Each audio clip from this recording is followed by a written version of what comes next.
기도하겠습니다. 하나님 아버지 감사합니다.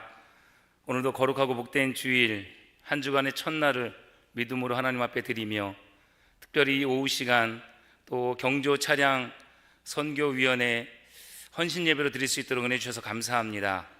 하나님, 이 시간 우리의 예배를 받아주시고 하나님의 말씀이 선포될 때 인간의 말이 아닌 하나님의 말씀만이 선포되게 하여 주시고 전하는 자나 받는 자가 주의 영으로 충만해지는 이 시간 되게 하여 주옵소서. 감사드리며 예수 그리스도의 이름으로 기도하옵나이다. 아멘. 저희 교회는 예배 드릴 때 하는 게 있습니다. 제가 주일 오후 예배에 오신 여러분을 환영합니다 이러면 막 여기 치셔도 되고 박수 하셔도 되고 환호를 막 지르면서 그 다음에 이제 하트를 해가지고 사랑합니다를 외치는 거거든요. 자, 한 번 하고 잘 안 되면 두 번 하겠습니다. 다 같이 주일 오후 예배 함께하는 교회 주일 오후 예배 오신 여러분을 주님의 이름으로 환영하고 축복합니다.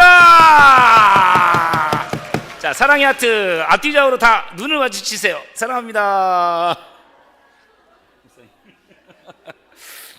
네. 저희 교회는 매주일 합니다. 네. 귀한 자리 초청해 주셔서 감사드립니다. 제가 신학교에 들어가고 사역을 나가면서 우리 함께하는 교회에서 나간 지가 1996년에 제가 사역 나가면서 이제 청년부 활동하다가 갔는데요. 내년이면 벌써 30년. 여기 계신 분은 30년 세월이 훌쩍 지나갔습니다.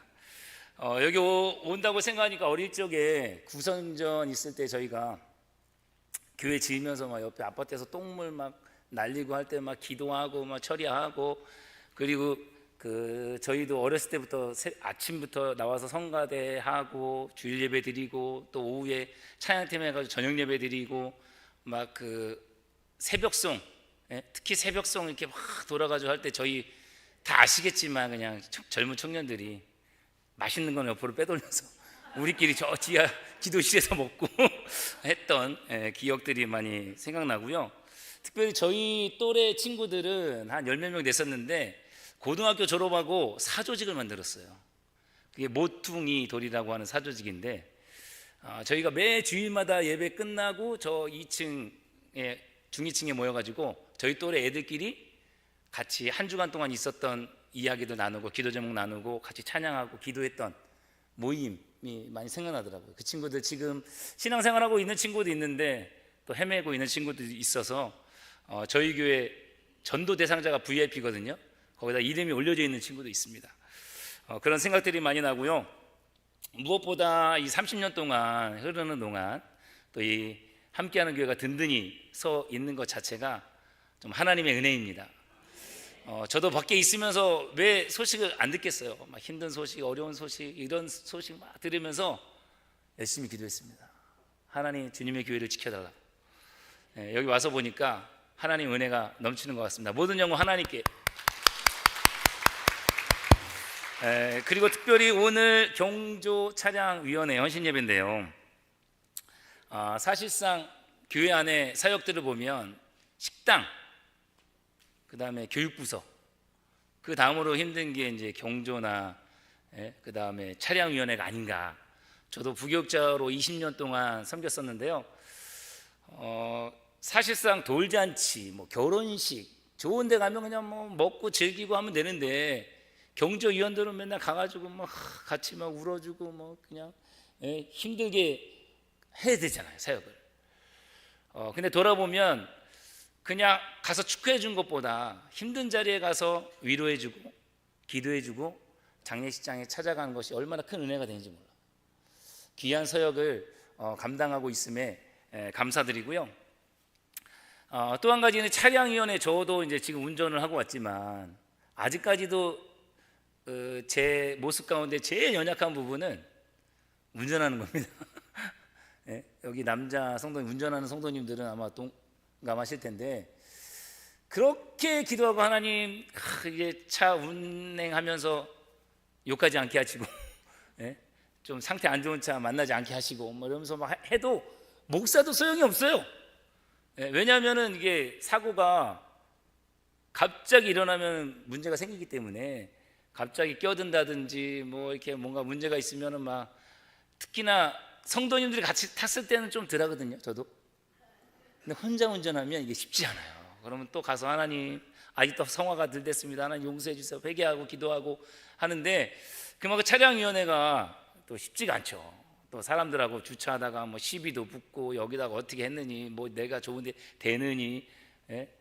근데 귀한 사역 감당하셔서 정말 힘들고 어렵고 교회 오기 힘드신 분들을 모셔와서 함께 찬양하고 예배하고 할 수 있는 섬김이 아름답다라는 거. 근데 보니까 헌신 예배인데요, 나머지는 다 어디 가시고 헌신 예배 위원들만 3분의 2가 모이신 것 같아요. 그 헌신 예배 위원회 사람들만 모이는 것 같은데, 여하튼 귀한 사역 감당하심에 주님의 이름으로 위로를 드리고, 경조 차량위원회 모든 위원님들께 위로의 박수 드리겠습니다. 그리고 무엇보다요, 제가 부교육자를 20년 하고 8년 전에 개척을 나왔거든요. 쉽게 말하는 맨 땅의 헤딩이라는 곳으로 나왔습니다. 물론 전회교회에서 좀 후원해 주는 것도 있었는데, 그냥 저희 가족만, 하나님 저에게 집이라도 주시면 제가 교회 해보겠습니다. 그런데 하나님 집을 주셨어요. 인천에 임대아파트를. 그래서 임대아파트 들어가서 하는데 뭐 아무도 없잖아요. 그러면 거기 사람 사귀고, 저희 딸 애들이 있어서 애들 친구들이 처음에는 좀 왔습니다. 그래서 같이 막 거시에서 모여서 예배드리고 문화활동도 하고, 처음에 막 이렇게 하는데 뭐가 왔어요?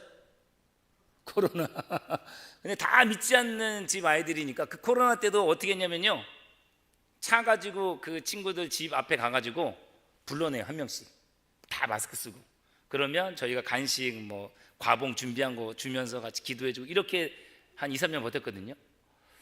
그러다가 하나님의 은혜로 2022년에 아는 집사님 한 분이 개척교회를 돕고 싶다라고 하셔가지고, 그분이 이제 저희 교회에 합류하면서, 그러면 나가서 예배 드려야죠. 그래서 나가서 이제 예배가 시작됐어요.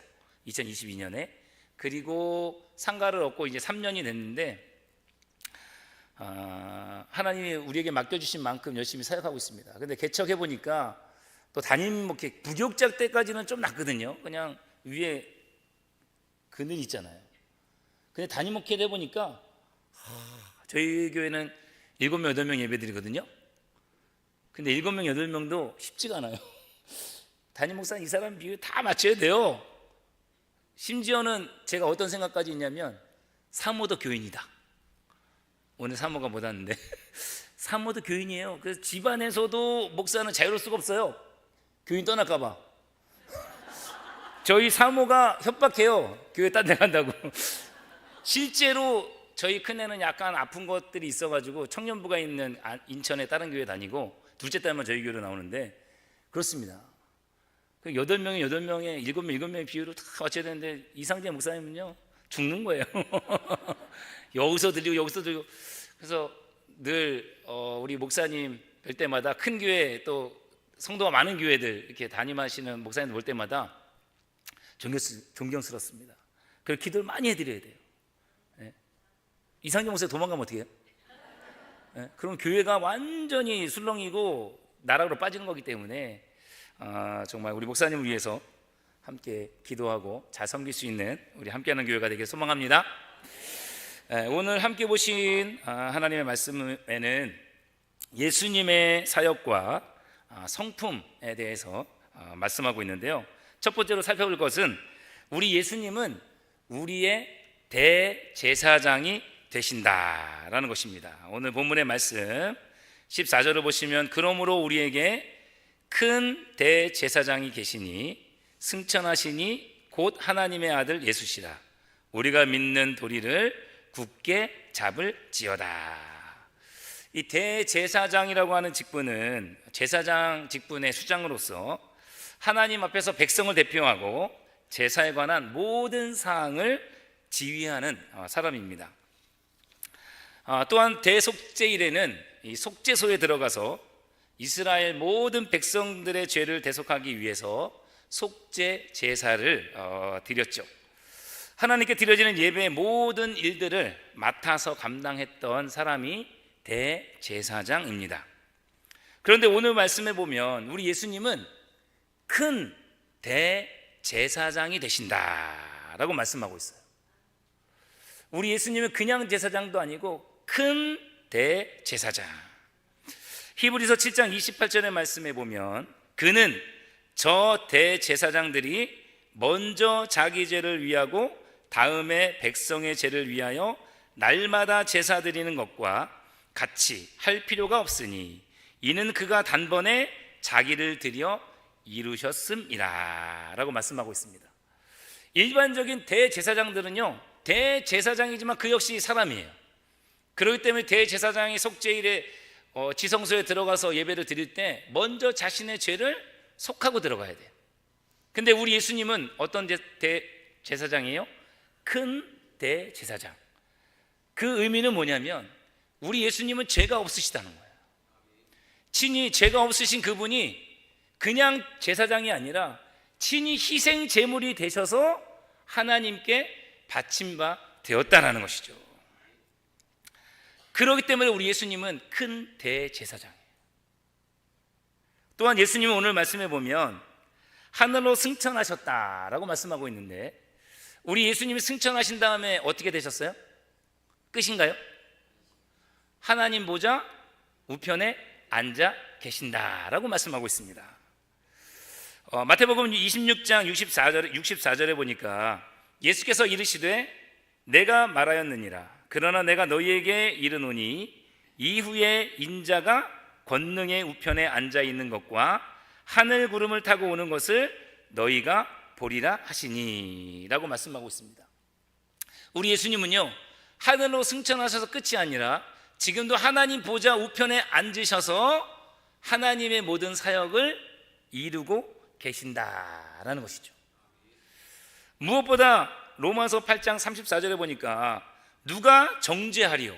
죽으실 뿐 아니라 다시 살아나신 이는 그리스도 예수시니 그는 하나님 우편에 계신 자요 우리를 위하여 간구하시는 자신이라.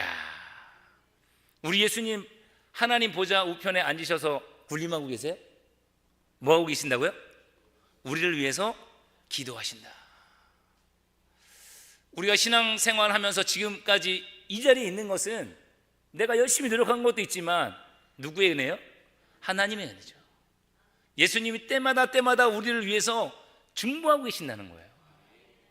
그 예수님을 믿고 큰 대제사장이신 예수님을 믿고 있으면 그분도 가만히 있지 않고 우리를 위해서 끊임없이 중보 기도하시는 분이 우리 예수님이시다라는 것이죠. 또한 우리 예수님은 어떤 분이시냐?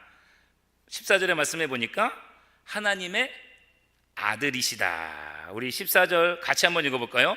그러므로 우리에게 큰 대제사장이 계시니 승천하시니 곧 하나님의 아들 예수시라. 우리가 믿는 도리를 굳게 잡을지어다. 우리가 다 아는 것처럼 예수라는 이름의 뜻이 뭐죠? 네, 이는 그가 자기 백성을 그들의 죄에서 구원할 자임이라. 근데 특히나 하나님의 아들 예수시라라고 말씀하신 여기에는 하나님의 인성도 들어가고요, 신성도 동시에 들어갑니다. 하나님의 아들이신 것이 신성이고 또 이 땅에 사람으로 오신 예수님을 말씀하고 있는데 그 예수님은 하나님의 아들이시다라고 말씀하고 있습니다. 로마서 1장 3절 4절에 보니까 예수님에 대해서 이렇게 말씀합니다. 그의 아들에 관하여 말하면 육신으로는 다윗의 혈통에서 나셨고 성결의 영으로는 죽은 자들 가운데서 부활하사 능력으로 하나님의 아들로 선포되셨으니 곧 우리 주 예수 그리스도시니라. 육신으로는 다윗의 혈통에서 나셨고 영으로는, 성결의 영으로는 죽은 자들 가운데서 부활하사 능력으로 하나님의 아들로 선포되셨다라고 말씀하고 있습니다. 그러면서 히브리서 기자가 뒤에 뭐라고 이야기하고 있습니까? 우리가 믿는 도리를 굳게 잡을지어다. 여기에 우리가 믿는 도리는 뭐냐면요, 예수님이 큰 대제사장이 되신다는 사실, 또한 그분은 승천하셔서 하나님 보좌 우편에서 여전히 성도들을 향해서 기도하시는 분, 그분은 바로 하나님의 아들 예수님이심을 굳게 잡으라는 거예요. 히브리 원문을 보면요, 이 부분을 직역하면 어떻게 되냐면 힘을 가지고 집요하게 달라붙으라. 굳게 잡는 게 집요하게, 힘을 가지고 집요하게 달라붙는 거예요. 이 말씀을 생각하면서 제일 떠오른 예가 뭐냐면, 우리 아이들 돌잡이 하잖아요.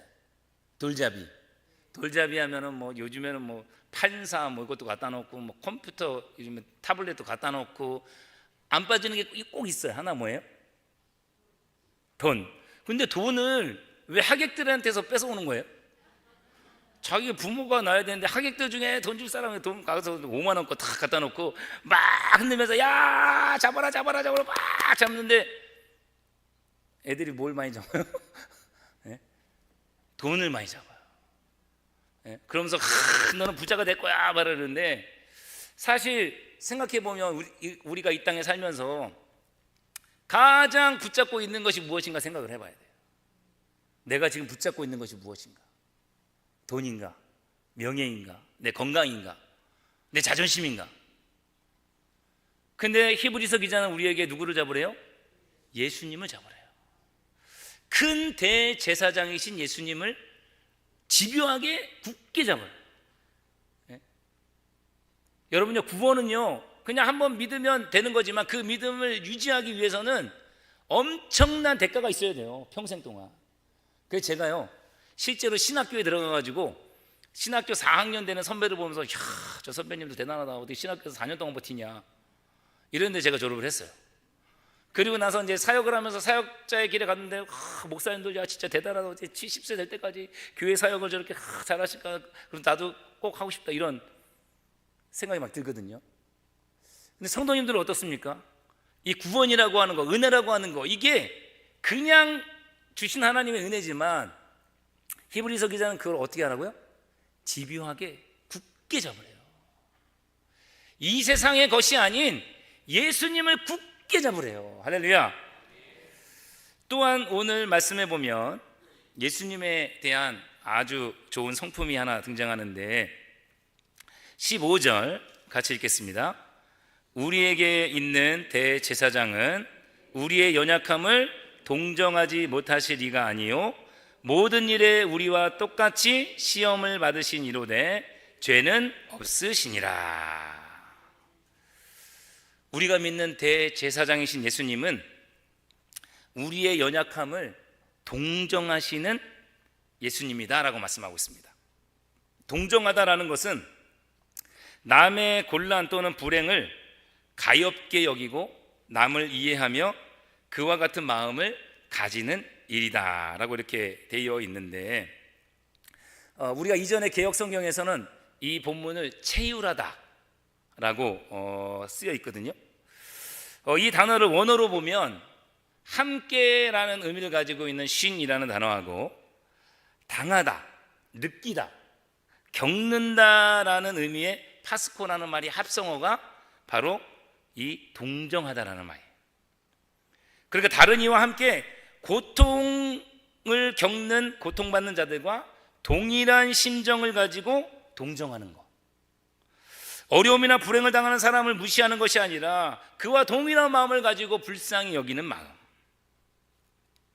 근데 대제사장이신 예수님께서 바로 그런 분이시래요. 우리를 동정하시고 우리와 함께 아픔을 느끼시고 우리와 함께 하시는 분이시다라고 말씀하고 있어요.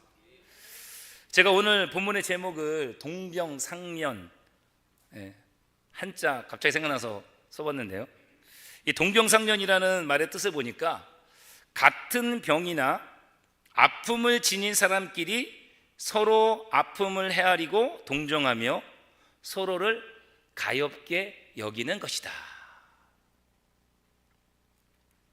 내가 어떤 커다란 아픔이나 병을 앓게 되었을 때 동일한 경험을 해본 사람만이 그것을 알 수 있다는 것이죠. 그래서 대부분 우리가 어려움을 당한 사람이나 또 장례식장이나 이렇게 찾아가서 조문을 할 때 정말 자기 가족 가운데 상을 당하고 형제가 먼저 가고 부모님이 먼저 가고 누군가 먼저 간 그런 아픔이 있는 사람은 그냥 조문하는 게 그냥 조문이 아니라는 거예요.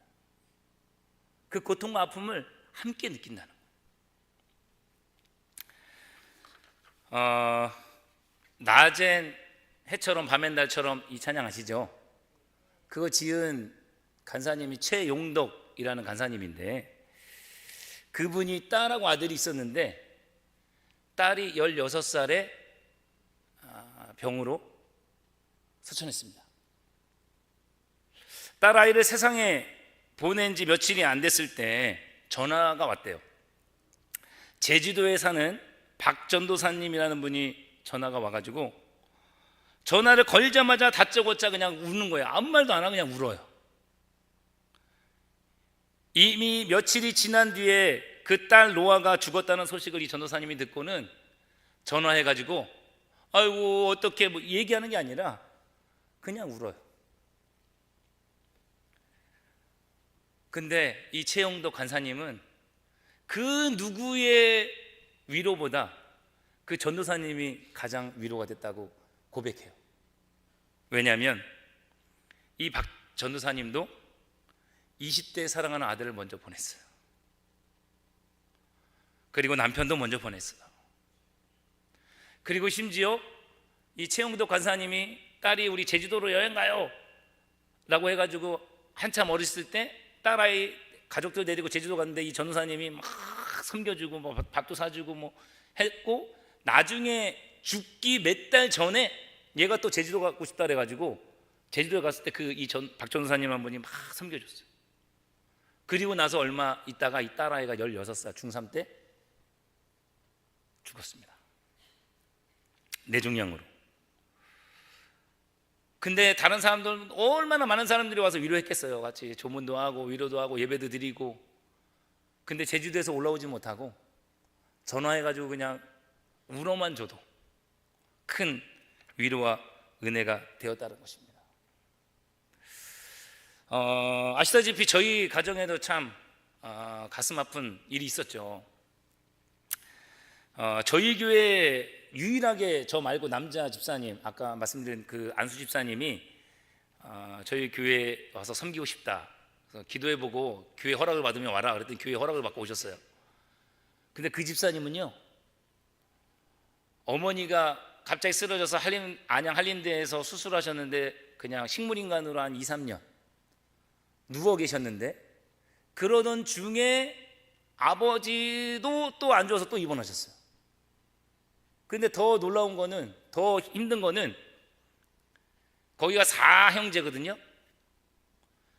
자, 그 집사님이 셋째인데 둘째 형님이 그 페인트 가게를 했었는데, 페인트 가게도 요즘에 뭐 자영업자 하시는 분들 다 그렇잖아요. 뭐 누구 있으면 접대해야 되고 누구 있으면 이렇게 막 해야 되고. 근데 교회 집사님이신데 주일날 골프 접대를 가셨어요. 11월 어느 날. 근데 너무 추운데 옷을 얇게 입고 갔다가 골프장에서 심장마비가 온 거예요. 근데 119로 실어 가다가 돌아가셨어요. 지금 엄마 그냥 사경을 헤매고 누워 있어요. 아버지도 또 안 좋으셔서 입원하셨어요. 근데 둘째 아들이 먼저 갔습니다. 그리고 같은 해에 엄마가 먼저 아파서 누워 있었는데 아빠가 갑자기 가셨어요. 그리고 좀 이따 또 엄마가 가셨어요.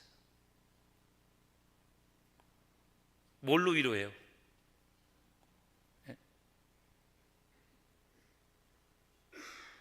근데 저도 둘째 형을 먼저 보냈기 때문에 그 집사님이 그날 아니고 나중에 한참 있다가 그 말씀 하시더라고요.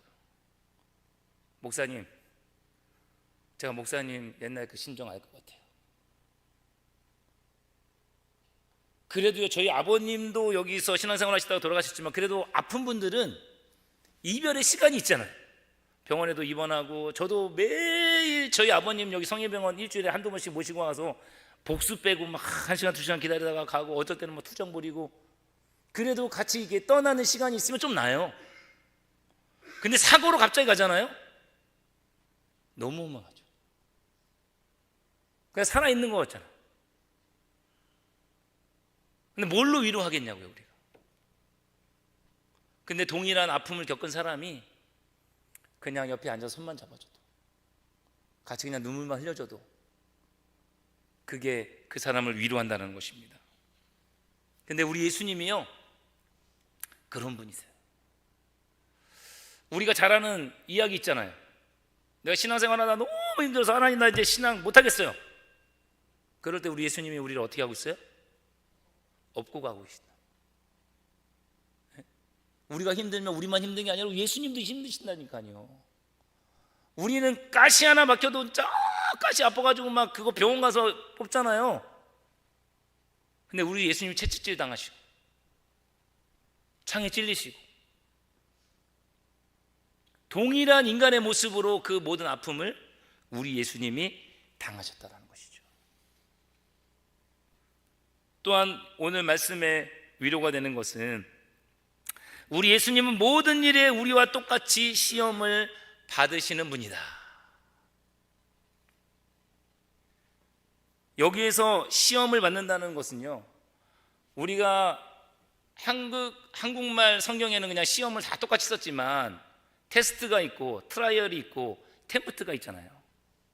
근데 여기서 말하는 거는 템프트거든요. 죄의 유혹이. 우리 예수님도 똑같이 죄의 유혹을 받으셨다는 거예요. 제가 여성이 아니라서 여자 성도님들은 뭐라고 말할 수 없겠어요. 근데 남자는요, 핸드폰만 가지고 있어도 엄청나게 많이 죄를 짓고 있잖아요. 벗어날 수가 없어요. 근데 그거가 싸워서 이기지 않으면 우리의 신앙이 언제 넘어질지 모른다는 거예요. 우리 예수님도 사단이 찾아와서 야, 너 나한테 한 번만 절하면 이 모든 거 줄게. 만약에 젊은 친구들한테 야, 너 교회 안 다니면 내가 100억 줄게 하면 고민할 것 같아요, 안 할 것 같아요? 100억 약해요? 1000억? 야, 내가 너 평생 죽을 때까지 건강하게 해줄게. 너 예수님만 믿지 마. 야, 예수님, 제가요 군대 갔는데 군종병으로 갔거든요. 하나님의 은혜. 저는 처음에 신학과가 아니라 기독교 교육과를 갔는데 논산훈련소에서 군종 주특기를 줬어요. 그래서 군종으로 인천에 있는 보급부대에 갔는데 군대에서 일주일에 한 번씩 또 한 달에 한 번씩 자기네 소대끼리 분대끼리 막 하다가 회식을 해. 회식하면 뭐가 안 빠져요? 술. 근데 고참들이 다 뭐라 그러냐면 제 선임 군종병 마셨다는 거예요. 제 군임 선종 그 군종은 마셨대. 너도 마시래. 저는 안 마십니다. 저는 무슨 생각이 있었냐면요, 여러분 맥주 한 잔하고 한 병하고 10병하고 마신 거 마신 거잖아요. 그래서 아예 나는 안 마십니다.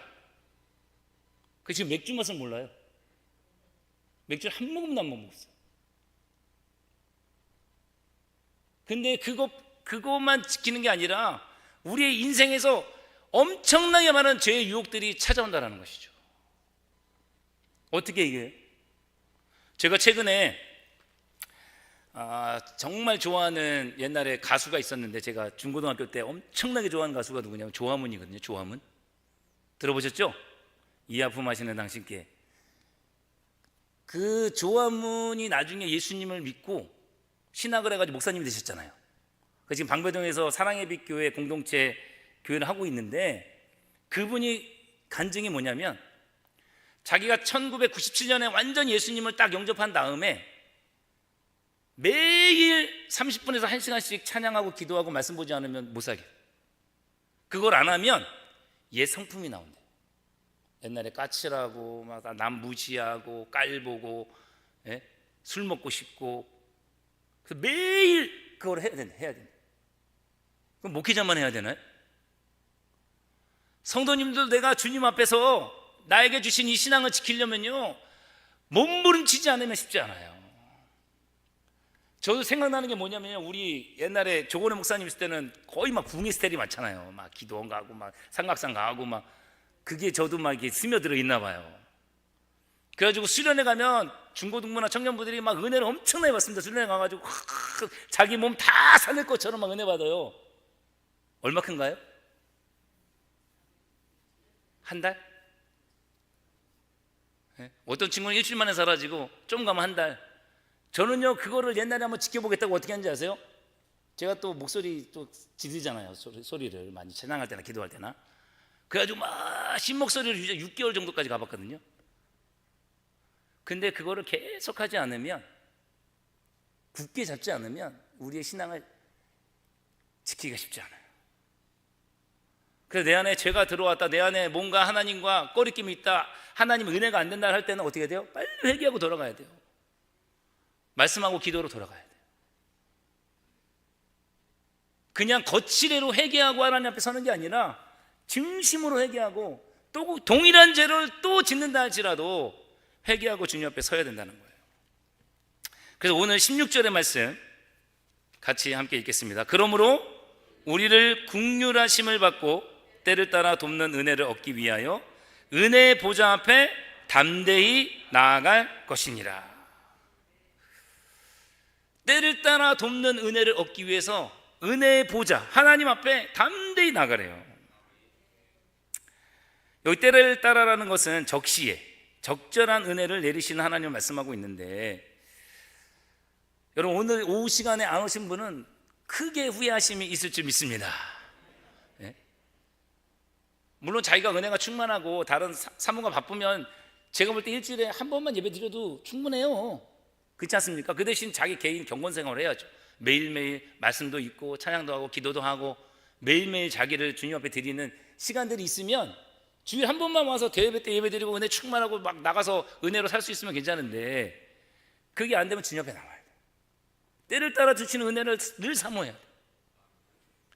한국에 신앙생활하는 사람들이 안 되니까 새벽 기도 만들고 수요일 기도 만들고 금요 기도 만들고 뭐 토요일 날 뭐 전교인 기도회 만들고 뭐 만들고, 그만큼 우리가 우리의 신앙을 지키기가 쉬워요, 어려워요? 어려워요. 근데 그걸 지키면 하나님이 주시는 그 은혜를 맛보게 되는데, 한 번 일회성이 아니라 날마다 지속할 수 있도록. 제가 고백하는 거 하나 뭐냐면요, 제가 처음으로 사역을 시흥으로 갔는데 시흥에 사역하다가 아름다운 자매가 눈에 들어왔어요. 그래서 제가 1년차 지내고 2년차 전도사 생활을 하는데, 거기 있는 청년들이 제가 이렇게 좀 괜찮아 보이는 청년들을 막 대시하려고 그러는 거예요. 그래서 안 되겠다. 그래서 2년차 됐을 때 제가 편지를 써가지고 우리 밖에서 만나자 해가지고 그 자매를 꼬셨어요. 그래가지고 이제 연애를 시작했습니다. 한 교회에 있을 수 없어가지고 이제 안산으로 사역을 하고, 그 자매는 시흥에 있고 막 데이트하다가 막 하는데, 문제는 그 자매 아빠가 그 동암교회 합동측의 장로님이셨어요. 근데 전도사한테 내 막내 딸을 줄 수 없다, 계속 반대. 그래서 1년, 2년, 3년, 4년, 5년, 4년 사귀다가 헤어졌습니다. 근데 그때 그 자매가 저에게 뭐라고 얘기했냐면, 당신이 사역자를 안 하면 우리 아빠가 허락해 줄 것 같다. 사역자를 그만두면 안 되냐? 제가 뭐라 그랬어요? 난 당신하고 헤어져서 사역한다, 하나님이 부르셨으니까. 그래서 헤어졌어요. 커플 반지 다 해서 버리고 그냥 진짜 아예 핸드폰 다 바꾸고 헤어졌거든요. 근데 놀라운 거는 제가 그런 다음에 2003년 11월 청신신대원 시험 봤는데 합격을 했어요. 근데 그 소식이 뭐 전하고 해서 그 자매한테 들어갔나 봐요. 그 자매가 다시 전화 왔어요. 만나고 싶다고. 그게 저희 집사람이거든요. 그 지금도 제가 놀리는 게 뭐냐면, 난 헤어진 다음에 내가 전화 안 했다, 당신이 했지.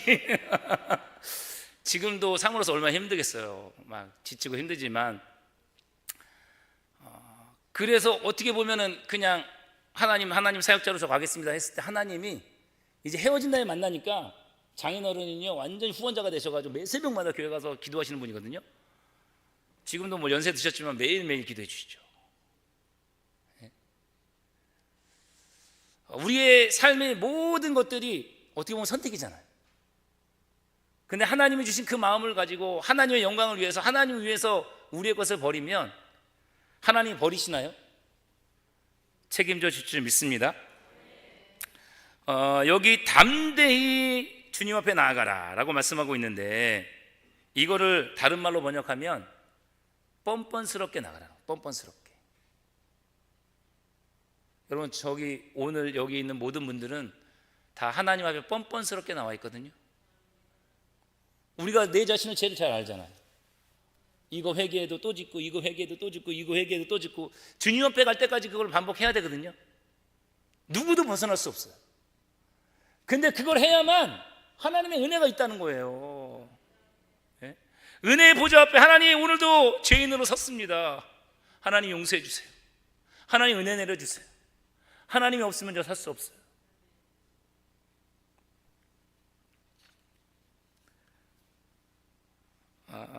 늘 주님 앞에 쓸 때마다 저도 이 말씀을 생각하거든요. 하나님, 목회자가 돼서 너무나 뻔뻔스럽게 주님 앞에 섭니다. 그런 하나님 한 번 더 용서해 주시고 주의 은혜로 충만하게 하시고 하나님 맡긴 사역 감당할 때까지 감당하다 주님 앞에 가게 하여 주시옵소서. 요즘에 개척교회가 너무 안 돼서 제가 제 스스로 뭐라고 체면을 거냐면, 희한하게 하나님이요, 이제 교회 상가를 얻은 다음에 1년에 장년 성도 1명씩 오고 있거든요. 근데 그 온 사람도 왔다 안 왔다 하긴 하지만 하여튼 등록해서 오고 관심을 가지고 뭐 헌금도 하고 뭐 이래요. 근데 막 2명, 3명이 아니라 1년에 1명만 보내거든요. 이제 앞으로 목회가 17년 남았는데 네? 하나 17명 오면 그래도 한 20여 명 돼서 자립교회가 되지 않을까. 그러고 은퇴하게 하여 주옵소서. 그래서 하도 사모가 힘들다고 얘기할 때는 알았어, 나 60세 은퇴하고 그냥 다른 거 할 거야 얘기하는데, 그건 그냥 넋두리죠. 하나님이 우리에게 맡겨주신 사명, 죽을 때까지 뻔뻔스럽게 붙잡고, 하나님 오늘도 죄인으로 주님 앞에 섰습니다. 하나님 용서해 주시고 우리를 그냥 두지 않고 우리를 채울하시고 우리와 함께 아픔을 당하시는 예수님 사랑합니다. 감사합니다. 오늘도 이 길 묵묵히 감당하겠습니다. 주님 앞에 함께 달려가기를 소망합니다.